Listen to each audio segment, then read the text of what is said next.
सचिन, सबसे पहले thank you so much, आपने टाइम दिया इस पॉडकास्ट के लिए। मैं बहुत ही सरप्राइज था। मेरे एक फ्रेंड ने आपकी जर्नी के बारे में बताया था। एक बार आप अपने नंबर्स ऑडियंस को बता दोगे, कितनी आप सेल करते हो, कितने पीसेस आप डेली सेल करते हो, कौन से प्लेटफॉर्म पे? डेली हमारे 4,000 तक ऑर्डर्स जाते हैं। मतलब इससे ज़्यादा और कम होते रहते हैं, ऐसा सीज़न के हिसाब से होता है कि। और करीब 12 लाख ऐसे सेल हो जाती है हमारे डेली की। 12 लाख रुपए डेली की सेल हो जाती है। हाँ। तो ये 4,000 जो ऑर्डर्स आप सेल करते हैं, उसमें से कौन से कितने प्लेटफॉर्म से होते हैं? मोस्टली 2-3 प्लेटफॉर्म कौन से हैं जिसमें सबसे ज़्यादा आप सेल करते हैं? मीशो और फ्लिपकार्ट ही है जिस पे हम मोस्टली सेल करते हैं। बाकी हम बहुत सारे प्लेटफॉर्म पे भी सेल करते हैं, जैसे जियो मार्ट है, सिटी मॉल है हमारा। अमेज़ॉन पे भी सेल करते हैं, मिंत्रा पे भी है, शॉप्सी पे भी है। और बहुत सारे ऐसे जो हमारे मतलब ब्लॉक हो चुके हैं, मतलब इंडिया में ही ब्लॉक हो गए। वो ग्लो रोड है जैसे, वो बंद हो गया। और शॉप्सी था, एक शॉपी था, उस पे हमारे डेली के 2,000 ऑर्डर्स थे, लेकिन वो भी बंद हो गया अब इंडिया में। हो गया उसको 2-3 साल हो गए, बट अब सही है, स्टेबल चल रहा है। ओके। तो सबसे ज़्यादा ऑर्डर्स आपको मीशो से आते हैं? सबसे ज़्यादा मीशो कितने पे। आते हैं मीशो से डेली? डेली 2,000 करीब। 2,000 2,000। मीशो से आते हैं। हाँ। और दूसरा नंबर का प्लेटफॉर्म कौन सा है? फ्लिपकार्ट। फ्लिपकार्ट, ठीक है। तो सचिन, आज हम कोशिश करेंगे कि जो इंडिविजुअल इस पॉडकास्ट को देख रहे हैं, जो भी यंगस्टर्स इस पॉडकास्ट को देख रहे हैं, इस पॉडकास्ट के बाद अगर वो अपना ई कॉमर्स से सेल करना चाहे ना, तो उनको स्टेप बाय स्टेप प्रोसेस पता चल जाए, ठीक है? तो आप मेरे को सबसे पहला स्टेप बता दो। लेट्स से आज मेरे को मीशो पे कोई प्रोडक्ट बेचना शुरू करना है, ठीक है? आप जैसे बैग्स बेचते हो, हैंड बैग्स आप बेचते हो, ठीक है?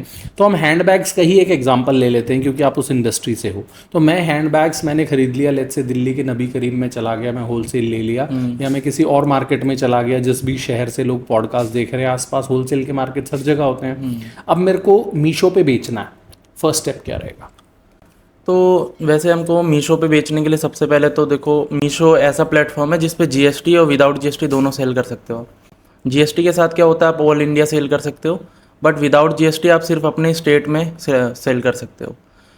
विदाउट जीएसटी आपको थोड़ी कम फीचर्स मिलते हैं, बट अगर आपके पास जीएसटी भी है, आपके पास एक करंट अकाउंट भी है, और आप मीशो पे स्टार्ट करना चाहते हो, तो आप सबसे पहले तो एक यूनिक प्रोडक्ट ढूंढो। ऐसा नहीं कि आपका जो मतलब आप गए उस पर और जो टॉप पे पहले से दिख रहे हैं वैसे प्रोडक्ट आप वैसे ले आए, वैसे में आप कंपटीशन नहीं दे पाओगे प्राइसेस में।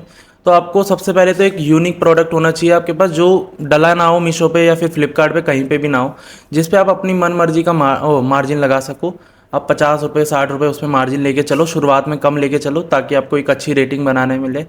प्रोडक्ट बिल्कुल अच्छा लेके चलो ताकि अच्छी रेटिंग रहे आपकी। और एम वेरीफाइड भी मिलता है मीशो पे, वो मिल जाए आपको, जिससे आपका स्टोर भी अच्छा है, स्केल होएगा। और एक फ़ीचर और होता है मीशो में, जिसको हम लाइव बोलते हैं। अब तो वो शायद बंद सा हो गया, लेकिन अगर आपके में अभी भी शो हो रहा है, वो कुछ कुछ में अभी भी होता है। तो उसमें क्या होता है, लाइव आप लाइव अपने फॉलोअर्स को बैग्स दिखा के आप लाइव सेल कर सकते हो। उससे क्या है, आपका फॉलोअर्स भी बहुत जल्दी बढ़ता है। जैसे हमारे फॉलोअर्स करीब 5,000 ऐसे फॉलोअर्स हैं हमारे मीशो पे। बाकी के 1,000 भी नहीं है लोगों के, हमारे 5,000 है बैग्स में, मतलब सबसे ज़्यादा फॉलोअर्स हमारे हैं। तो फॉलोअर से भी बढ़ता है। मतलब क्या है, आपने जैसे लाया प्रोडक्ट लेके आए, तो आप सबसे पहले तो एक ब्रांडेड पैकेजिंग भी बाय कर लो वहीं से। बाय ब्रांडेड पैकेजिंग वहाँ पे होता है ऑर्डर्स में, तो वहाँ से आप मिनिमम 500 क्वांटिटी होती है, आप चाहो तो वो कर सकते हो। या तो आप जाके अपने लोकल वेंडर से ले सकते हो, वहाँ से आपको वैसे नहीं मिलेगी, ब्रांडेड नहीं मिलेगी, बट आपको प्लेन वाली मिल जाएगी शुरुआत में काम चलाने के लिए, जब तक आपके पास इतना कैपिटल ना हो कि आप 500 पन्नी ले सको।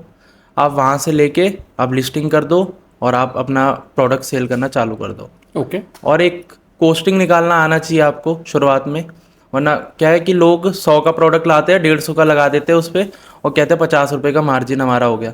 ऐसा नहीं होता है, उसमें शिपिंग चार्ज भी होता है आपका, और पैकेजिंग कॉस्ट भी होता है आपका, और एसेट्स का कॉस्ट भी होता है, मतलब ट्रैवल का भी कॉस्ट होता है उसमें, और रिटर्न का भी कॉस्ट होता है, क्योंकि रिटर्न भी बहुत आता है। करीब मीशो पे सबसे ज़्यादा रिटर्न आता है, तभी यहाँ पे बहुत सारे सेलर्स लॉस में जाते हैं, क्योंकि वो कॉस्टिंग में अपने से उस रिटर्न का प्राइस जोड़ते ही नहीं है। आपको हमेशा 10 रुपये या 15 रुपये आपको रिटर्न का लेके चलना चाहिए साथ में। आपका प्रोडक्ट अगर 200 का है, तो करीब 15 से 20 रुपये आप रिटर्न का लेके चलो, क्योंकि उस पर 10% आरटीओ होगा, 10% डीटीओ होगा कम से कम।